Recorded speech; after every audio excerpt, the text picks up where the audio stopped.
हळद रुसली कुंकू हसलं या मालिकेच्या आजच्या भागाचे लेटेस्ट त्याचबरोबर इंटरेस्टिंग अपडेट जाणून घेऊया आपल्या आजच्या या व्हिडिओमध्ये. तर आता आपण इथे पाहतो की कृष्णाला सर्व प्रकार आठवत असतो. गावातली लोक म्हणत असतात की दुष्यंत सरकार कृष्णीची बाजू घेत आहेत कारण ती त्यांची बायको आहे आणि बायको म्हणूनच ते तिची बाजू घ्यायला लागलेत.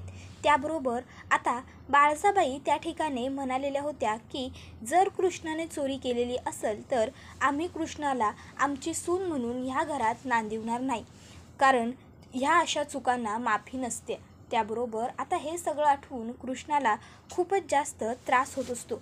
मग कृष्णाला हे आठवायला लागतं की ज्यावेळेस सगळी लोक तिला नावं ठेवत होती त्यावेळेस दुष्यंतने तिची बाजू ठामपणे घेतली होती. दुष्यंतने सर्वांच्या समोर सांगितलं होतं की कृष्णा चोरी करूच शकत नाही, माझ्या बायकोवर पूर्ण विश्वास आहे. आता कृष्णा हे सगळं आठवत असताना दुष्यंत तिकडे येतो. कृष्णा दुष्यंतसमोर हात जोडते आणि दुष्यंतला म्हणायला लागते, दुष्यंत सरकार खरंच तुमचे लय उपकार झाले बघा.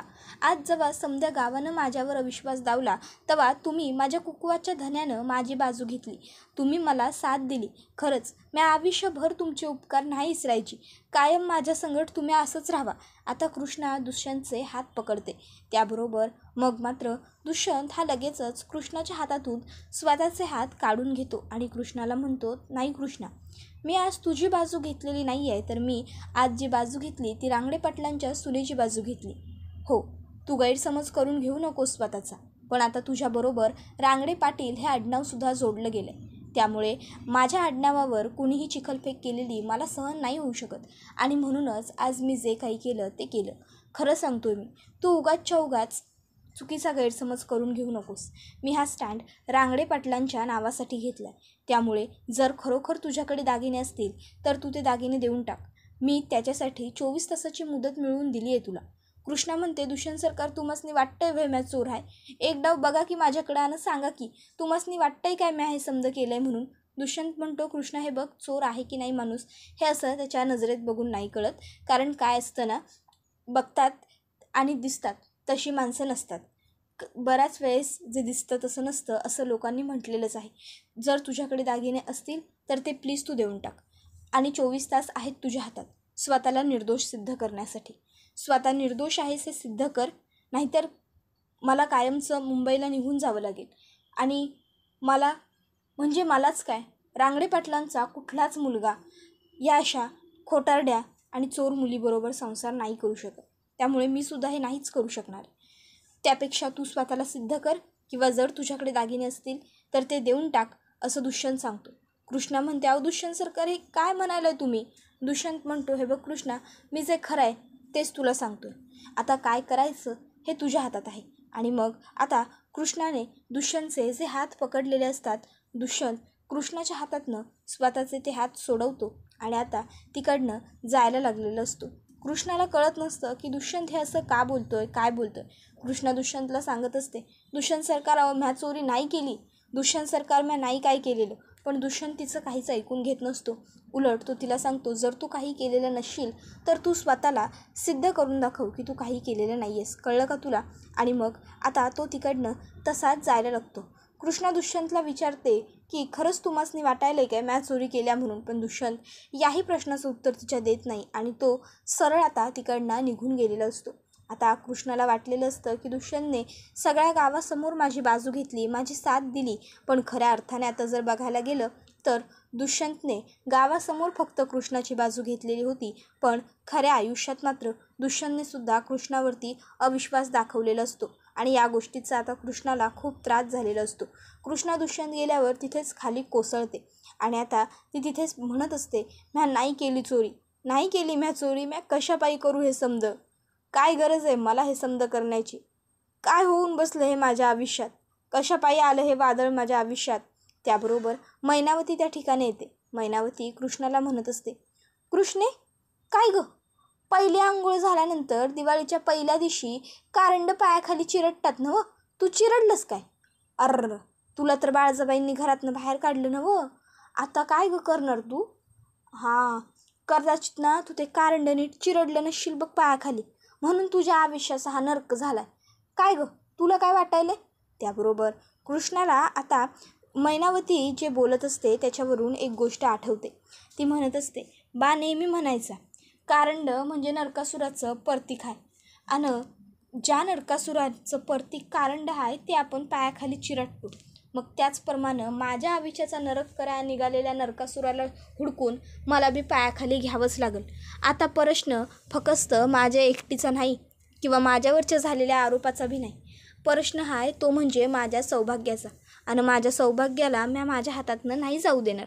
त्याबरोबर आता इथं बाळजाबाई आणि आता गणपत हे दोघंही जण बाळजाबाईंच्या खोलीत आलेले असतात. तर आता गणपत बाळजाबाईंना म्हणत असतो, बाळजाबाई अहो आपण उगाच त्या पोरीला संधी दिली स्वतःला निर्दोष सिद्ध करण्याची, उगाचच्या उगाच आपण हे करून घेतलेलं आहे. त्याबरोबर बाळजाबाई म्हणत असतात, काय आहे ना भाऊजी, कधी कधी एकदम न्याय करणाऱ्या व्यक्तीला दाखवून द्यावं लागतं की तो किती न्यायप्रिय आहे आणि त्यासाठी हे सगळं असं वागावं लागतं. त्याबरोबर लगेचच गणपत म्हणतो, अहो वहिनी, पण जर त्या कृष्णीनं काही सिद्ध केलं तर आपण काय करणार. त्याबरोबर लगेचच ती म्हणते, अहो भाऊजी, काय बी करू शकणार नाही ती पोरगी. नागिन बनून माझ्या शेपटीवर पाय द्यायला आलेली नव्हं, आता बघाच मॅ तिच्या आयुष्याचा कसा नरक करून टाकतो तो. त्या पोरीला काय बी नाही जमणार. त्यावर ते विचारतात, पण दागिने कुठे आहेत. बाळजाबाई सांगतात, दागिने अशा ठिकाणं आहेत की त्या ठिकाणं त्या कृष्णेची सावली बी नाही पोचू शकत. तर दुसरीकडे पूजाने चार्लीला कॉल केलेला असतो आणि ती चार्लीला विचारत असते, चार्ली प्लॅन लक्षात आहे ना तुझ्या की विसरलायस. त्यावर चार्ली हा आता तिला समोरून असं काही विचारतो. त्यावर ती म्हणते, अरे नाही यार, मी फक्त तुला आठवण आहे की नाही ते बघायला कॉल केला होता. ओके ओके चल बाय. आणि ती फोन कट करते आणि म्हणते, अरे किती हेक्टिक आहे हा माणूस, शी. त्याबरोबर त्या ठिकाणी आता सावित्री आलेली असते. सावित्री तिकडे आल्याबरोबर आता लगेचच ती बघते तर काय, पूजा कॉफी पिते. सावित्री पूजाला म्हणते, अगं ये पूजे पिल्ला, का अशी फक्त काफी प्यायलेस ग. हे बघ की म्या मस्त करंज्या आणल्यात, दर दर दर करंजी खा त्या काफीत बुडवाशी आणि खा पटापटा. त्याबरोबर ती म्हणत असते, काय बोलतेस तू हे आई, अगं अशी कोणी खातं का करंजी, आणि मुळात कॉफीमध्ये बुडवून काहीच खाल्लं जात नाही, समजलं का तुला. तुला कधी कळणार आहे ग माझ्या लाईक डिसलाईक. आता लाईक डिसलाईक हे सुद्धा सावित्रीला कळत नाहीच. मग सावित्री म्हणते, काय काय करायचं आहे मला. त्याबरोबर ती म्हणत असते, ते सगळं सोड, जाऊ देत ना ते सगळं, मला सांग तुझं काय चाललंय, तू काय इतकी खुश आहेस. हां आठवलं, तू आज त्या दुष्यंतच्या घरी गेली होतीस ना, नक्की तिकडे काहीतरी घडलेलं असणार म्हणून तू इतकी खुश आहेस. काय झालंय काय नेमकं, तू एवढी खुश का आहेस, सांग तरी मला, असं आता ती सावित्रीला म्हणते. आता सावित्रीला असं म्हटल्याबरोबर सावित्रीला तर संधीच हवी असते सगळं काही कोणाला तरी सांगण्यासाठी. मग लगेचच सावित्री ही आता पूजाला म्हणते, अगं व्हय सांगते की. आणि मग आता सरळ आता बसूनच ती तिला सांगायला सुरुवात करते की बाळजाबाई कशा पद्धतीने कृष्णाला ओरडल्या, कशी दुष्यंतने कृष्णाची सर्वांच्या समोर बाजू घेतली आणि कशी गावातली लोक कृष्णाला हिणवत होती, खिजवत होती, कसं कसं काय काय घडलं हे सगळंच आता ती तिला सांगत असते. तर दुसरीकडे कृष्णा ही आता अनवाणी पायाने देवी आईच्या देवळात आलेली असते आणि देवळात आल्यानंतर कृष्णा आता देवी आईला म्हणत असते, कशापायी व्हायलंय माझ्या आयुष्यात हे समज. आणि मग ते आता घंटानाद करायला सुरुवात करते. कृष्णा सतत एकसारखी घंटा वाजवतच राहते. आता घंटानाद करत असतानासुद्धा कृष्णाला बाळजाबाईंचे शब्द आठवत असतात. जर कृष्णानं चोरी केली असेल तर कृष्णाला शिक्षा होणार, आम्ही तिला आमच्या घरची सून म्हणून नाही नांदवणार. रांगडे पाटलांचा आणि कृष्णाचा कुठला बी संबंध नसेल यापुढं. जर कृष्णानं चोरी वगैरे काही केलेलं असेल तर दुष्यंतने सुद्धा कृष्णाला सांगितलं होतं, कृष्णा हे बघ, जर तुझ्याकडे दागिने असतील तर ते दागिने देऊन टाक, कारण मी आज जी बाजू घेतली ती रांगडे पाटलांच्या सुनेची, तुझी नाही. तुझ्या पाठी रांगडे पाटलांचं आडनाव लागतंय, त्यामुळे लवकर काय तो निर्णय घे, नाहीतर मी शहरात पुन्हा निघून जाईल. आता हे सगळं आठवून कृष्णाला खूप जास्त त्रास होत असतो. तर दुसरीकडे आता हे सगळं सांगताना सावित्री मात्र खूपच जास्त खुश असते. सावित्री म्हणत असते, अशी झाली सगळी गंमत.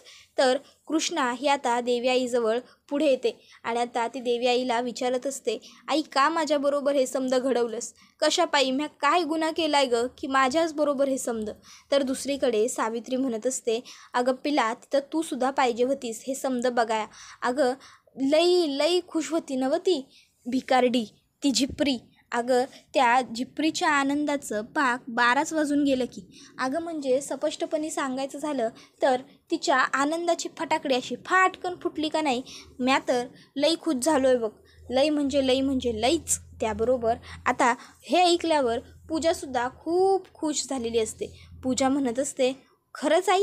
त्याबरोबर सावित्री म्हणते, व्हय मग. आणि बाळजाबाईंनी सांगितलं आहे पुढच्या 24 तासाच्या आत तू सौताला निर्दोष सिद्ध नाही करू शकलीस नवं तर तुला हे घर कायमचं सोडावं लागल. आता हे ऐकून लगेचच खूपच जास्त खुश झालेली असते ती आणि म्हणत असते, वाव, म्हणजे फायनली ती भिकारडी दळभद्री कृष्णा डीच्या आयुष्यातून निघून जाणार आणि मग माझं डीचं. त्याबरोबर लगेचच आता तिची आई म्हणते, काय म्हणालीस? त्यावर मग मात्र आता सावित्रीसमोर काय बोलावं हा खूप मोठा प्रश्न पडलेला असतो पूजाला, कारण पूजाच्या तोंडून माझं डीवर असा शब्द गेलेला असतो. त्याबरोबर दुसरीकडे कृष्णा ही देवी आईला म्हणत असते, समद अगदी तुझ्यामुळं केलं आहे म्या. तुझ्यामुळंच दुष्यंत सरकारांबरोबर लगीन करायचा निर्णय घेतला. तू पदरात जे काय घातलंस ते समद आनंदानं स्वीकार केलं. दुष्यंत सरकारांबरोबर लगीन झाल्यानंतर हे कोणतं आणि काऊन म्हणून संकट आणलं आहेस तू माझ्या नशिबात, माझ्या आयुष्यात. देवी आई, मला ह्या संकटातनं तार ग बाई, माझ्या पाठीशी राहा. अगं हे संकट म्हणजे फक्त माझ्यासाठी संकट नाही तर माझ्या सौभाग्यावर आलेलं अरिष्ट आहे आणि यातनं मला आता तूच मार्ग दाव, तूच बाहेर काढ. देवी आई, आज माझ्या पाठीशी खंबीरपणे उभी राहा. मला साथ दे आई, मला साथ दे. असं म्हणत कृष्णा आता देवी आईच्या चरणांजवळ डोकं टेकते. त्याबरोबर देवी आईच्या डोक्यावरचं फूल हे कृष्णाच्या हातांजवळ पडतं. कृष्णा ते फूल हातामध्ये घेते, त्याच्या पाया पडते आणि आता ते फूल घेऊन कृष्णा ही मंदिराच्या बाहेर जाण्यासाठी निघालेली असते. आता दुसरीकडे लगेचच सावित्रीने तू काय म्हणत होतेस असं म्हटल्याबरोबर पूजा म्हणत असते, अगं मी हेच म्हणत होते आई की ती म्हणजे कृष्णा कशी चीप क्लास आहे, भिकारडी आहे, गरीब आहे, मग तिच्याबरोबर तो दुष्यंत कसा काय राहू शकतो? तो तर तू म्हटल्याप्रमाणे खूप हुशार आहे, डॅशिंग आहे, श्रीमंत आहे म्हणून म्हटलं ग. बस दॅट्स इट. तो कशी हुशार चांगली मुलगी डिझर्व करतो ना. बाय द वे ते सगळं सोड. आता त्या कृष्णाची फक्त एका बाजूने कोंडी झाली. आता आपण तिची 4ही बाजूंनी कोंडी करायची. तिला असं अडकवायचं ना की या सगळ्यातून मुळात तिला बाहेरच नाही पडता आलं पाहिजे. त्याबरोबर दुसरीकडं आता कृष्णा ही बंट्याला म्हणत असते, बंट्याला काय करायलायस हे? कारण बंट्यानं तिचे पाय पकडलेले असतात. बंट्या म्हणत असतो, कृष्णे मला माफ कर, मला माफ कर, माझं चुकलं. कृष्णा म्हणते, अरे हो हो हो, पण नेमकं झालंय काय? जे झालंय ते सांग तरी की मला. त्याबरोबर मग आता बंट्या सांगायला लागतो, कृष्णे मला माफ कर, माझी बुद्धी शान खाय गेली होती म्हणून म्या मगाशी समद्या गावासने सांगितलं की मग मंदिरातनं तुला बाहेर पडताना पाहिलं होतं. अगं पण म्या खरं सांगतो, म्या त्या बाईला शेम टू शेम तुझ्यासारख्या साडीत बघितलं. म्या मागणं तुला लई म्हणजे लई हाका बी मारल्या, पण तू एक बी हाकेला ओ नाही दिलास ग कृष्णे. म्या खरं बोलायलोय. त्याबरोबर आता हे ऐकून कृष्णाला खूप मोठा आश्चर्याचा धक्का बसतो. तर पुढे बंट्या म्हणत असतो, म्या उगाच हे समद करून बसलोय ग, मला माफ कर ग कृष्णे, मला माफ कर. आज खरं तर माझ्या ह्या चुकीमुळं तुला तुझं राहतं घर सोडावं लागलं. म्या लई चुकलोय, खरंच चुकलोय कृष्णे, मी पाया पडतो पुण्यांदी एकदा. आणि मग आता बंट्या कृष्णाच्या पाया पडायला लागतो. कृष्णा म्हणते, थांब थांब थांब बंट्या, अरे नग पडू पाया. म्या सांग कुठनं बाहेर पडलो मंदिराच्या? त्यावर तो म्हणतो उजव्या बाजूनं. त्यावर कृष्णा म्हणते, म्या उजव्या बाजूला गेलोच नाही, म्या डायरेक्ट खाली आलो. हां, म्या ज्या रस्त्यानं देवळात गेलो होतो त्याच रस्त्यानं, अरे आपल्या परसुबांच्या घराकडनं गेलो की. त्याबरोबर हे ऐकून तो म्हणतो, काय? अगं नाही, ती बाई तर उजव्या बाजूनं गेली. मग कृष्णा म्हणते, नक्की यात काहीतरी गडबड आहे, हे समद विचित्र आहे. त्याबरोबर लगेचच आता बंट्या हा आणि कृष्णा हे दोघंजणं हे समद कुणी केला असेल ह्याचा विचार करायला लागतात. बंट्या हा कृष्णीला म्हणतो, कृष्णे अगं. त्यावर कृष्णा म्हणते, बंट्या पुरं झाला आता सारी नगं म्हणू सारखं राहू दे. पण मला आता यो प्रश्न पडलाय की हे समद केलंय तर केलंय कुणी, ह्याला हुडकून काढायचा कसा? त्याबरोबर बंट्या म्हणत असतो, कृष्णे आपल्याला काहीतरी मार्ग काढावा लागेल, काहीतरी तर करावं लागेल. मग आता कृष्णा म्हणत असते, व्हय ते तर झालंच, करू काहीतरी. नाही, प्रश्न ह्यावेळी माझ्या सौभाग्याचा आहे. जर त्यो नसता नवं तर म्या हार मानली असती, पण आता नाहीच मानू शकत. असा म्हणत आता कृष्णा हिने एक आता प्लॅन आखलेला असतो. तर आता आपण पाहतो की बंट्या हा कृष्णेला म्हणत असतो, कृष्णे माझं चुकलं, हे जे घडलं आहे नवं त्याला मी जबाबदार आहे, त्यामुळं ह्या समजातनं बाहेर पडायला तुला म्या बी मदत करणार. ती बाई कोण होती, कशी होती ते समज म्या बी तुला सांगणार. त्याबरोबर हे ऐकून कृष्णा खूपच जास्त खुश होऊन जाते. त्यानंतर आता आपण पाहतो की रात्रीची वेळ झालेली असते. रात्रीच्या अंधारामध्ये कृष्णा आणि बंट्या त्या बाईला शोधत असतात. आता ती बाई पुढं पळत असते तर मागून कृष्णा आणि बंट्या पळत असतात. कृष्णा आणि बंट्या अगदी जीवाच्या आकांताने पळत असतात. कृष्णा त्या बाईचा हात पकडतोय सुद्धा आणि जोरात ओरडते, ए थांब. पण तोपर्यंत ती बाई कृष्णाच्या हाताला झटका देते आणि तिकडनं पुढे पळत जाते. त्याबरोबर आता कृष्णासुद्धा जीवाच्या आकांताने तिच्या मागे पळत असते आणि त्या दरम्यान तिथे काही लोक असतात आणि ते कोणाला तरी मारत असतात. आता ते दुसरं कोणाला मारत नसून दुष्यंतलाच मारत असतात आणि हे बघून कृष्णाला खूप मोठा धक्का बसतो. कृष्णा जागीच थांबते. तर आता बंट्या म्हणतो, कृष्णा अगं चल की, तुला निर्दोष सिद्ध करायचं आहे ना स्वतःला, मग त्या बाईला पकडावं लागेल, तिला हुडकून आणावंच लागेल. त्याबरोबर आता लगेचच इकडे ती म्हणायला लागते की नाही, अरे तो माझ्या आयुष्याचा प्रश्न आहे आणि ह्यो माझ्या 7 वचनांचा प्रश्न आहे, मला इथंच थांबावं लागेल. आणि मग आता कृष्णा ही पुढं सरसावते आणि दुष्यंतवरती हमला करणाऱ्या त्या माणसासनी कृष्णा बी चांगला इंगा दाखवते. कृष्णा बी त्यासनी मारायला सुरुवात करते. मारते बिरते चांगलं आणि पटकन कृष्णाचं लक्ष नसताना एक माणूस मागणं येऊन दुष्यंतच्या डोक्यामध्ये काहीतरी टाकतो. त्यानंतर दुष्यंत हा बेशुद्ध होऊन पडलेला असतो. ती माणसं तर पळून जातात. तर कृष्णा आता दुष्यंतचं डोकं मांडीवर घेऊन तिथंच बसते. आता तिला बंट्या विचारतो, कृष्णे आता स्वतःला निर्दोष कशी सिद्ध करशील? त्याबरोबर ह्यो व्हिडिओ इथंच संपतो. व्हिडिओ आवडला तर व्हिडिओला लाईक करा, चॅनलवर नवीन असाल तर चॅनलला सबस्क्राईब करा आणि बेल आयकॉन आठवणीने प्रेस करा, जेणेकरून तुम्हाला पुढच्या प्रत्येक व्हिडिओचं नोटिफिकेशन मिळत जाईल आणि समजा व्हिडिओचा आनंद अगदी उत्तम पद्धतीने घेता येईल. चला तर मग मित्रांनो, आजच्या पुरतं इथेच थांबूया. पुढचा व्हिडिओ येईपर्यंत या व्हिडिओचा छान पद्धतीने आनंद घेत राहा. टाटा बाय बाय, धन्यवाद, take care all of you.